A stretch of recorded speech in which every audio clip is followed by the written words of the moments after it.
సభాపతి గారికి హృదయపూర్వక నమస్కారం.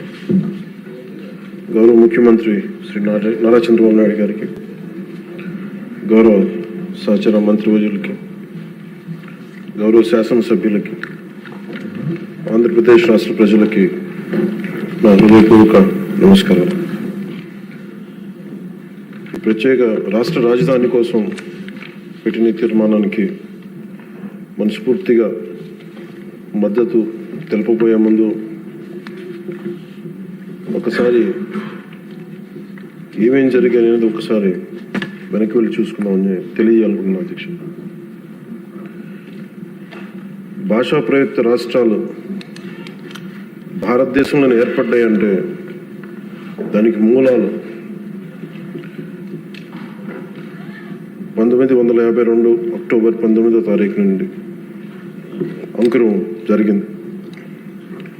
51 సంవత్సరాల వయసులో 58 రోజులు ఆమరణ నిరాహార దీక్ష చేపట్టిన పొట్టి శ్రీరాములు గారి త్యాగ ఫలితం ఆంధ్ర రాష్ట్ర ఏర్పాటు.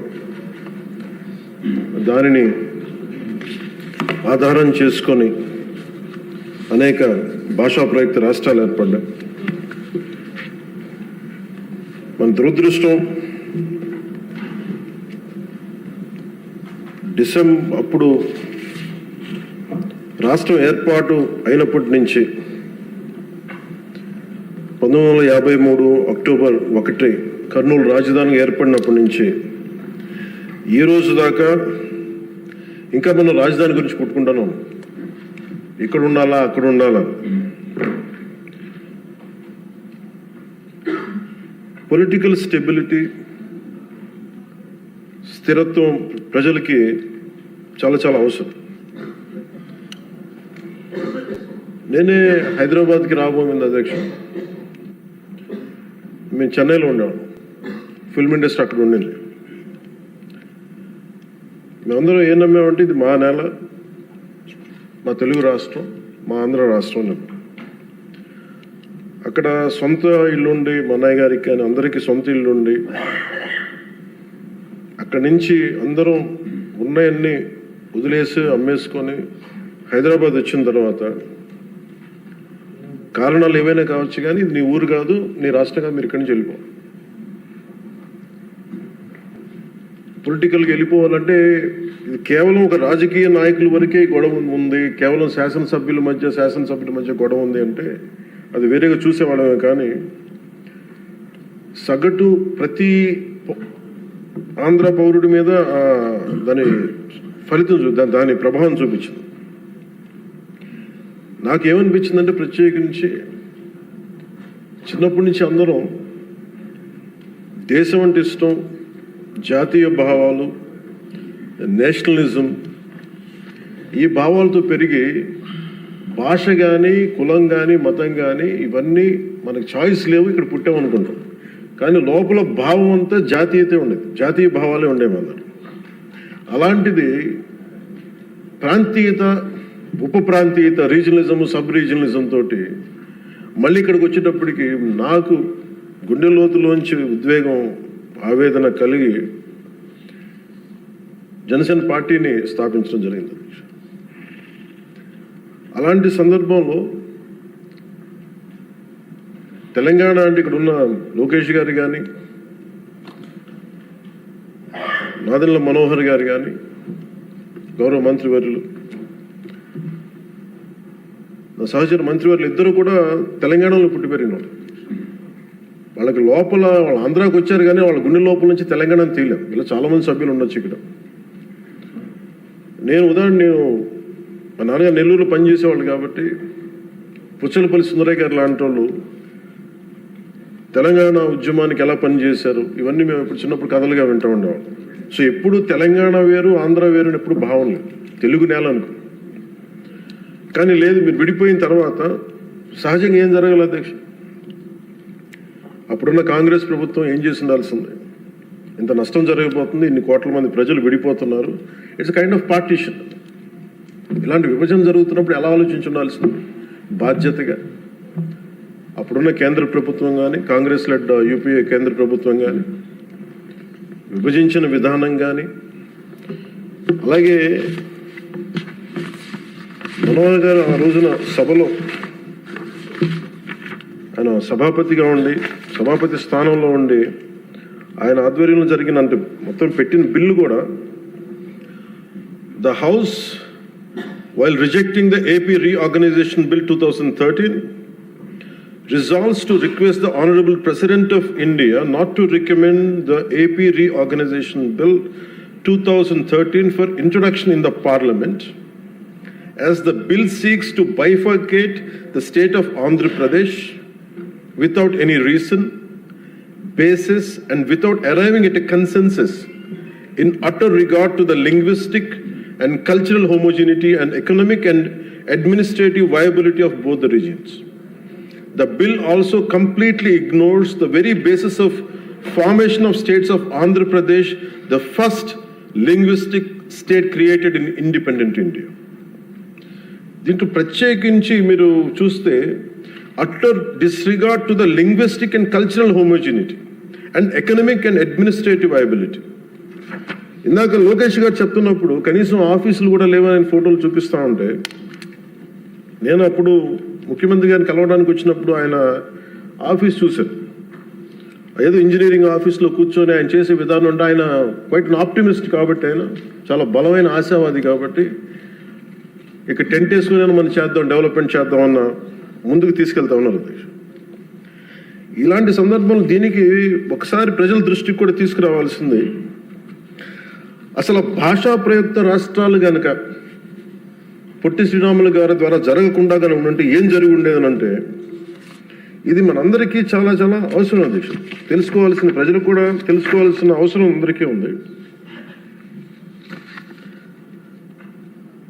ఆంధ్రప్రదేశ్ రాష్ట్రం ఏర్పడకుండా కనుక ఉండుంటే భాషా ప్రాతిపాదికన తెలంగాణ ఈ రోజున మహారాష్ట్రలోని, తెలంగాణ పూర్తి తెలుగు రాష్ట్రం వెళ్ళేది కదా అధ్యక్షుడు.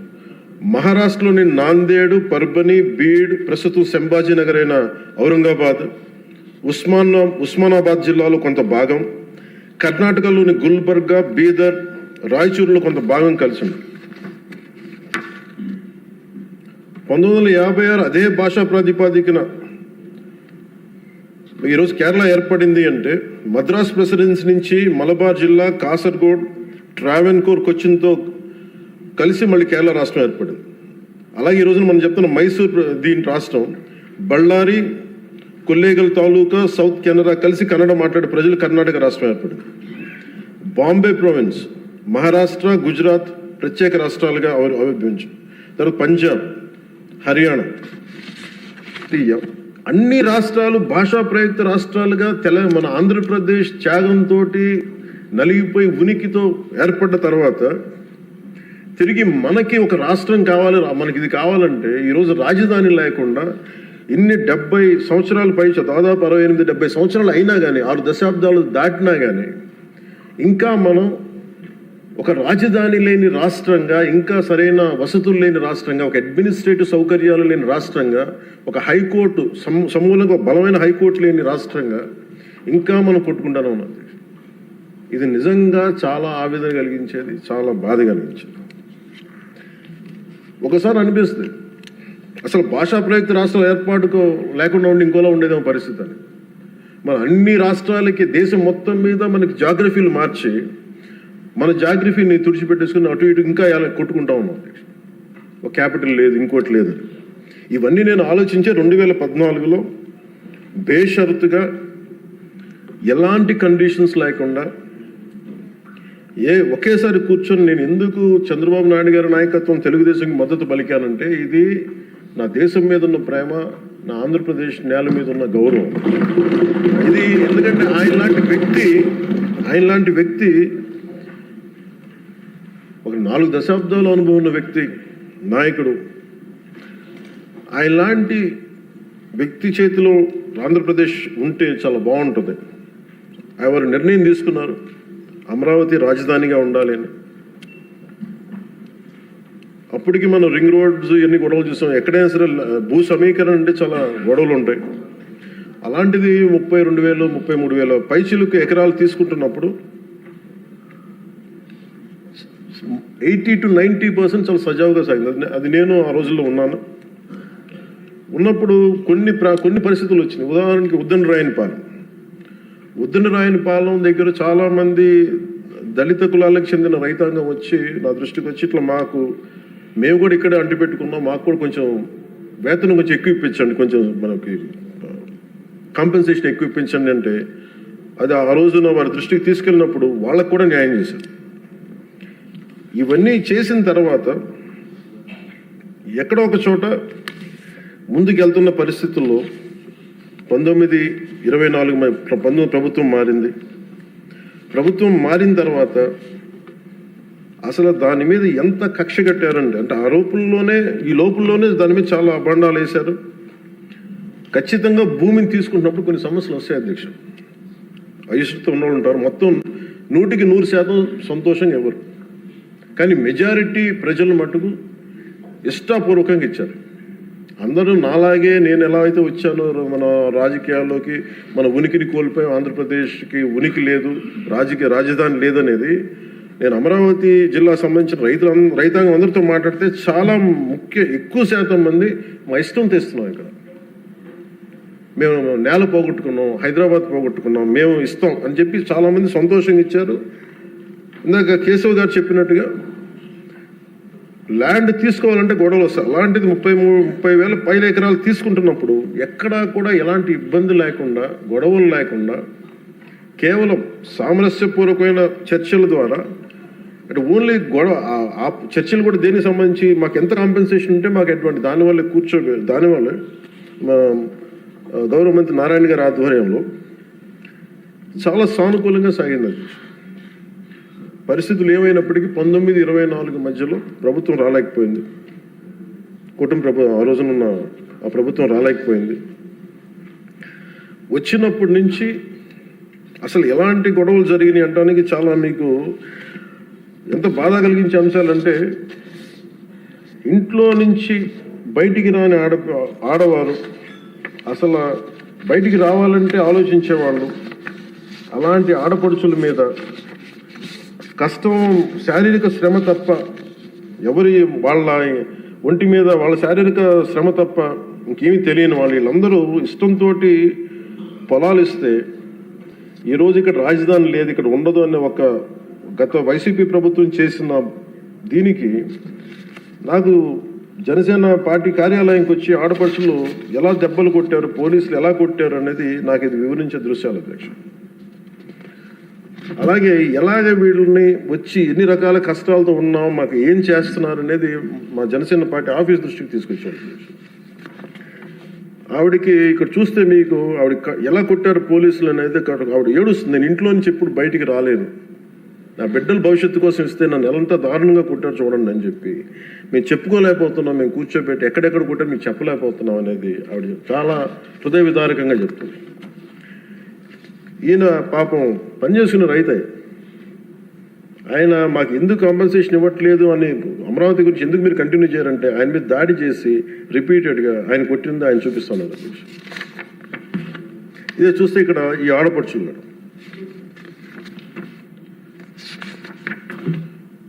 నేను వీళ్ళకి మద్దతుగా వెళ్తే అధ్యక్ష మొత్తం ముళ్ళ కంచెలేసి కూర్చోబెట్టాను పోలీసులతో.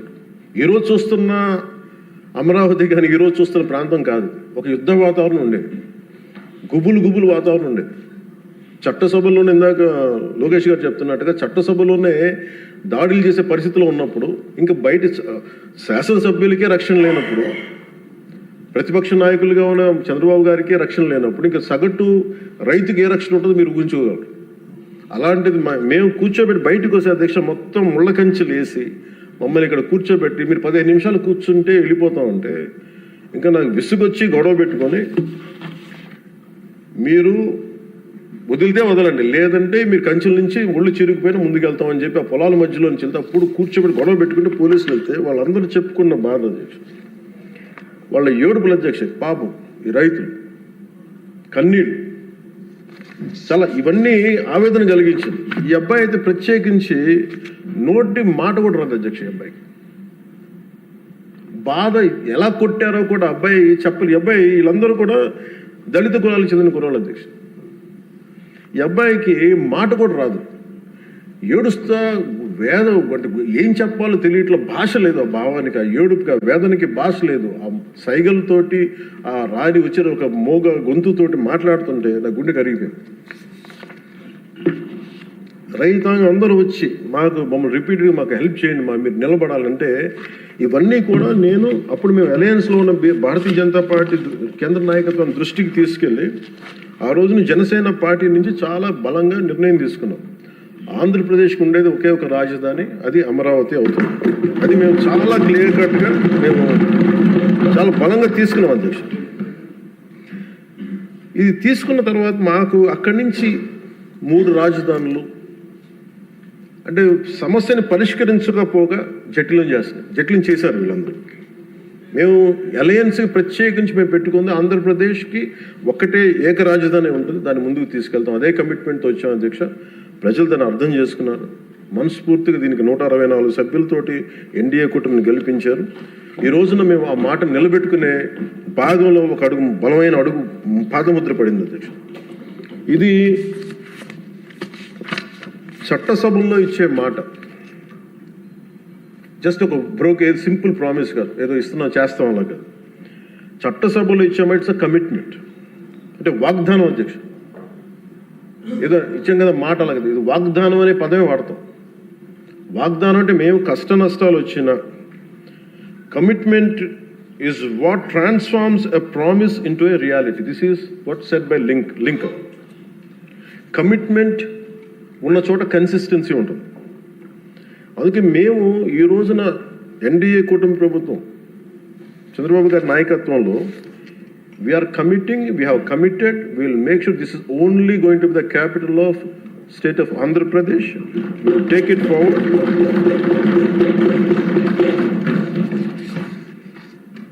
ఎందుకంటే మా ఇంటెంట్ చాలా చాలా క్లియర్గా ఉంది. ఇట్స్ నాట్ ఎ సింపుల్ ఇంట్, ఇట్స్ ఎ కమిట్మెంట్ అధ్యక్ష. ఇదే మేము మాటగా, ఇది మన చట్టసభలో ఇచ్చే మాట. ఒకసారి ఇది కూడా మీకు పటేల్ గారి మాటలు గుర్తు చేస్తాను. 600 పైచిలకు మన చిన్న చిన్న రాజ్యాలన్నీ కలిసి, ప్రిన్స్లీ స్టేట్స్ అన్ని కలిపి ఇండియన్ యూనియన్గా పెట్టినప్పుడు ప్రైవేట్ పెడతాం, మీకు అందరికి ఇస్తాం అనేది, రాజభరణం ఇస్తామని చెప్పిన తర్వాత ఆయన అయిపోయిన 2 రోజులకి చెప్పి అప్పుడు రాజభరణం ఎందుకు వాళ్ళని మాట్లాడుతుంటే, మన చట్టసభలో ఇచ్చిన మాట మనం ముందుకు తీసుకెళ్ళకపోతే ఈ చట్టసభల మీద విశ్వాసం ఉండదు. అది రాజభరణం తీసేసిన తర్వాత కూడా దాని ముందే ఆయన చెప్పారు, రాజభరణం వీళ్ళు తీసేసే మైండ్ సెట్లో ఉన్నారని ఆయనకి అర్థమైంది అనుకుంటే ఆ కాంటెక్స్లో చెప్పారు అధ్యక్షుడు. అలాగా మేము this should be a commitment. ఇందాక లోకేష్ గారు చెప్తా, ప్రతి ఒక్కరికి ఇదే భయం ఉంది, మళ్ళీ రేపు పొద్దున వీళ్ళు వస్తే ఏం చేస్తారని. ఏమీ చేయలేరు, రారు, ఏమి చేయలేరు. దానికి ప్రతి పెట్టుబడి పెట్టేవాడు, భూమి ఇచ్చిన ప్రతి రైతు, సెంటు భూమి ఇచ్చిన రైతు దగ్గర నుంచి 1,00,000 కోట్లు పెట్టిన మన లక్ష్మీ గారి దాకా ప్రతి ఒక్కరు ఏమడుతుంది, they need stabilities. We have to commit our selves. We will give stability for the 5 crore people of Andhra Pradesh. Through that we stabilise our country Bharat. ఇది కనుక మనం నిలబడకపోతే మనందరికీ భిన్నమైన అంశాల్లో కొంత తేడాలు ఉండొచ్చేమో, అభిప్రాయ భేదాలు ఉండొచ్చేమో, పాలసీ ఎలా కాకుండా ఎలా చేయొచ్చేమో అభిప్రాయ భేదాలు వస్తాయేమో, రావచ్చేమో నాకు తెలియదు. ఇప్పుడు దాకా రాలే, సంతోషం. రాకూడదని నేను కోరుకుంటున్నాను ఖచ్చితంగా. కానీ ఏది ఏమైనప్పటికీ భవిష్యత్తులో మటుకు మనందరం ఒకటే మాట మీద అమరావతి రైతాంగానికి కట్టుబడి ఉండాలి, నిలబడాలి. This is my commitment. This is what our commitment from Janasena party to our trusted honourable CM గారు శ్రీ నారా చంద్రబాబు నాయుడు గారికి. మనస్ఫూర్తి ఇస్ అవర్ కమిట్మెంట్. మేము ఎక్కడికి దీన్ని మాట మార్చం, దీన్ని ముందుకు తీసుకెళ్తాం. దీనికి ఎంత డబ్బులు పెట్టాం, ఎంత డబ్బులు వస్తుంది, వీటన్నిటికంటే కూడా విసిగిపోయాం. 1953 నుంచి ఈ రోజు దాకా ఒకళ్ళేమో అటు బొమ్మన్నారు, ఇంకొకళ్ళు ఇటు బొమ్మ లేదు, మళ్ళీ ఇటు బొమ్మ అన్నారు. ఎవరి త్యాగాల మీద అందరికీ భాషా ప్రయుక్త రాష్ట్రాలు వచ్చినాయో, భాషా ప్రయుక్తతో నాందికి పలికిన ఆంధ్రప్రదేశ్కి ఈరోజు ఇంకా మనం కొట్టుమిట్లాడుతూ ఉన్నాం. ఇంకా సెంట్రల్ దగ్గరికి వెళ్ళి దేహాన్ని అడగాల్సి వస్తుంది. మాకు ఇవి ఇవ్వండి, మాకు ఆఫీసులు ఇవ్వండి, లేదా ఇందాక మీరు చెప్పిన ఆ షెడ్యూల్స్ రావాల్సిన ఆఫీసులు కానీ ఇంకా రావాల్సిన ఏమి రాలేదు. ఇంకా అడగాలంటే మన గొంతు చాలా బలంగా ఉంది. సబ్ రీజనిజం అనే యాటిట్యూడ్ తీసేయాలి మన దగ్గర. మీరు ఉత్తరాంధ్ర, మీరు రాయలసీమ, ఏంటి రాయలసీమ, ఏంటి ఉత్తరాంధ్ర, ఏంటి గోదావరి జిల్లాలో అన్ని కలిపి ఆంధ్ర కాదా? అందరూ మాట్లాడి తెలుగు వాళ్ళం కాదా? అసలు తెలుగు జాతి ఐక్యతగా మనం మాట్లాడుకున్న మైండ్ సెట్ నుంచి నిజంగా బాధ ఏంటంటే మన ఆంధ్ర కన్ఫైన్ అవ్వాల్సి వచ్చింది. ఫైన్, భావంలో తెలుగు జాతి ఉంది కానీ గుండెల్లో ఓకే, మనకు reality is Andhra, okay, let us accept Andhra. మళ్ళీ దీంట్లో కూడా ఇందాక మీరు చెప్తున్నారు, లోకేష్ గారు చెప్తామంటే మీ ఉత్తరాంధ్రకి అవసరం లేదా అంటే, ఇంకా మనలో కూడా మనకి సబ్ రీజన్స్ పెట్టుకుంటే ఈ రాష్ట్రానికి ఎవరు రక్షించలేడు. మన ఎంతమంది ఉండి మీరందరూ చదువుకున్న వాళ్ళు, అద్భుతమైన ఏమంటారు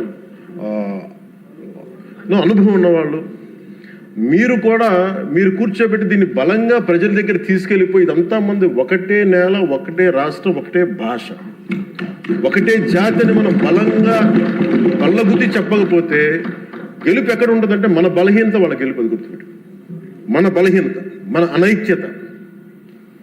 వాళ్ళని చూసి మనం ఏం ఆలోచించగలరు, రేపు పొద్దున వీళ్ళు వచ్చేస్తారంటే. ఎప్పుడు వస్తారంటే నేను చెప్తున్నాను మీకు, మనలోని అనైక్యత, మనలోని అవగాహన లోపం ఉంటే వాళ్ళకి ఆ బలం ఉంటుంది. అసలు ఆ పరిస్థితి మనలో రానప్పుడు అలాంటి పరిస్థితులు ఎప్పటికీ ఉత్పన్నం కావు.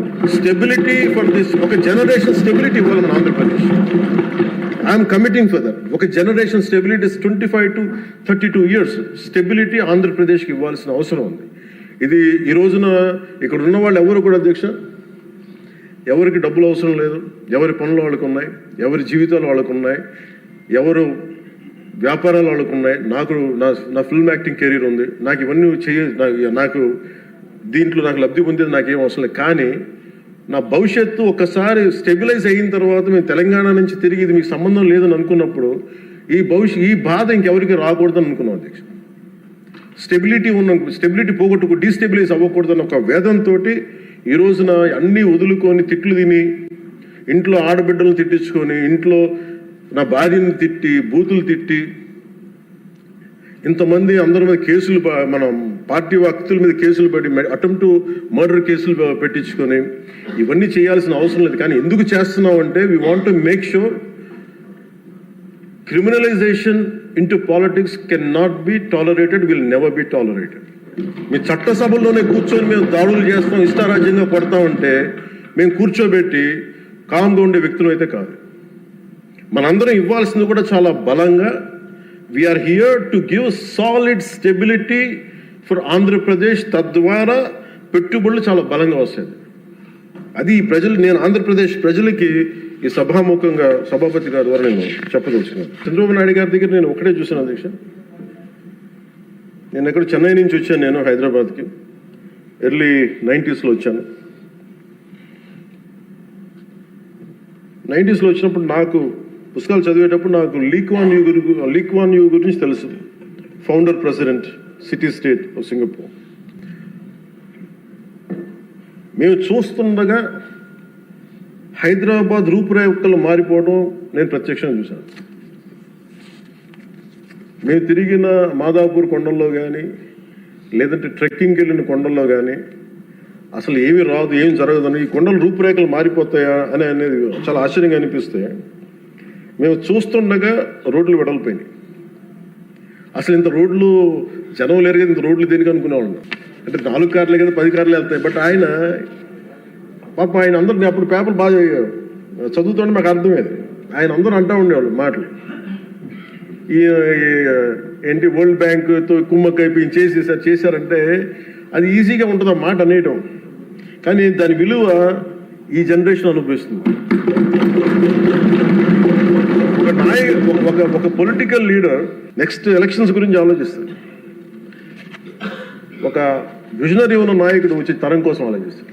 బట్ ఖచ్చితంగా అది ఆ దార్శనికత ఉన్న చంద్రబాబు గారు చేసింది. మొన్న ప్రతిసారి హైదరాబాద్ టువర్డ్స్ ఎయిర్పోర్ట్ వస్తూ ఉంటే, ఎప్పుడు మాకు ఆ ఫ్లైఓవర్ మధ్య వెళ్తూ ఉంటే నిజంగా ఇందాక చెప్తున్నప్పుడు సికింద్రాబాద్ వచ్చింది, హైదరాబాద్ వచ్చింది. Cantonment is more of Secunderabad, Hyderabad is Nizam. But Cyberabad it's one man's creation. అది మనం యాక్సెప్ట్ చేస్తే అది మనకి చాలా మందికి అది నచ్చకపోవచ్చు, కానీ ఒక రియాలిటీని యాక్సెప్ట్ చేస్తారు. ఎందుకంటే అది కూర్చోబెట్టి ఆయన కూర్చొని డిజైన్ చేశారు. ఒక కాన్సెప్ట్ చేసి దాన్ని ఇంతమందితో ఇబ్బంది పడి అందరి చేత మాటలు అనిపించుకొని ఒకసారి రోల్ చేసిన తర్వాత దాన్ని ముందుకు తీసుకెళ్ళిన తర్వాత అది దాన్ని ముందుకు తీసుకెళ్ళడం ఎవరికి ఫస్ట్ ఎవరు పెట్టగలరు? అన్ని కష్టాలను అధిగమించి అందరి చేత మాటలు అనిపించుకొని ఎవరు పెట్టగలరు? That credit goes to Honorable CM Sri Chandrababu. We wholeheartedly acknowledge your efforts, sir. We wholeheartedly acknowledge your vision. My commitment to you is that we will stand by. మీరు అక్కడ హైదరాబాద్కి ఎంత కమిటెడ్గా చేశారో ఈ రోజున పెట్టుబడులు వస్తుంటే మన అమిత్ షా గారితో గౌరవ హోంమంత్రి అమిత్ షా గారితో మాట్లాడుతున్నాం మన మధ్య ఢిల్లీ వెళ్ళినప్పుడు. ఆంధ్రప్రదేశ్ చాలా చాలా రాష్ట్రం దేశంలోని అన్ని రాష్ట్రాల కంటే కూడా ఎక్కువ పెట్టుబడులను ఆకర్షిస్తుంది. దీని ఫలితాలు మీరు ఇంకొద్ది ఇప్పుడు కనిపించకపోయినా కానీ భవిష్యత్తులో మీకు చాలా అద్భుతమైన స్టేట్ కింద వస్తుంది అని చెప్పి మన అందరికీ మనస్ఫూర్తి వారి అభినందనలు తెలుసు. అలాగే ఈ రోజున కూటమి ప్రభుత్వం అధికారంలోకి వచ్చిన వెంటనే అమరావతి రైతులకు ఇచ్చిన మాట నిలబెట్టుకుంటూ రాజధాని నిర్మాణ ప్రక్రియను పునఃప్రారంభించు 25 మే 2వ తేదీన గౌరవ ముఖ్యమంత్రి శ్రీ చంద్రబాబు నాయుడు గారి నాయకత్వంలో గౌరవ ప్రధాని శ్రీ నరేంద్ర మోదీ గారి చేతుల మీదుగా పునర్నిర్మాణం పనులు ప్రారంభించాం. మౌలిక సదుపాయాల అభివృద్ధిని వేగవంతం చేశాం. వరల్డ్ బ్యాంక్ ఏడీబీ నుంచి 15,000 కోట్లు, హడ్కో నుంచి 11,000 కోట్లు, నాబార్డ్ నుంచి 7,387 కోట్లు సమీకరించి పనులు చేపట్టాం. రాజధానికి పెట్టుబడులు రాక మొదలైంది. ఒకేసారి 15 జాతీయ బ్యాంకులు తమ కార్యాలయాల ఏర్పాటుకి శ్రీకారం చుట్టాయి. మరో 28,000 కోట్లు పెట్టుబడులు వచ్చాయి. అమరావతి ఒక సాధారణ రాజధాని కాదు, ఇది ఒక ప్రజా రాజధాని, ప్రపంచ శక్తిగా రూపుదిద్దుకోనున్న రాజధాని. అమరావతి ఆంధ్రప్రదేశ్ రాష్ట్ర శాశ్వత రాజధాని. ఈ మేరకు అసెంబ్లీ సాక్షిగా ప్రభుత్వం శ్రీ నారా చంద్రబాబు నాయుడు గారు ప్రవేశపెట్టిన తీర్మానానికి జనసేన పార్టీ తరఫున మనస వాచ కర్మణ సంపూర్ణ మద్దతు తెలియజేస్తున్నాం.